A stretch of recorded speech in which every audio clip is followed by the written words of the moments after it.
आज ग्राम सभा सकतवा बुजुर्ग के तमाम ये नौजवान वर्ग जो देख रहे हैं सामने, श्री प्रद्युम्न तिवारी जी, सच्चिदानंद तिवारी जी, श्री कौशल किशोर तिवारी जी, पूर्व प्रधान हमारे सकतवा बुजुर्ग के, और श्री पुरुषोत्तम तिवारी डब्लू बाबा आ गए, सर्वे सर्वा ये हैं। और ये है विद्यापत पांडे जी, ये हैं अर्जुन तिवारी जी, और ये हैं गुड्डू तिवारी कहते हैं इनको, हालांकि इनका नाम है ओम प्रकाश तिवारी जी, पंडित ओम प्रकाश तिवारी।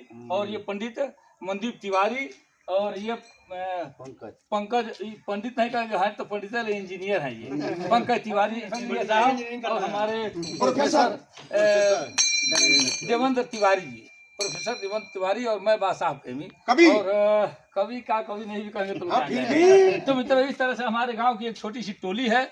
और आज के दिन होली है, हम लोग पूरे हर्षोल्लास के साथ उमंग के साथ मना रहे हैं। ये हमारे गांव का ही टोला है, बीरती टोला जिसको कहते हैं। अभी हम लोग आए ब्रह्म बाबा के स्थान से कीर्तन गा करके, होली गा करके, और फिर आप चल रहे हैं अपने गांव में होली खेलने के लिए। आप सभी लोगों को, तमाम मित्रों को होली की ढेर सारी शुभकामनाएं मैं देता हूं। सारे मित्रों को जोगीदार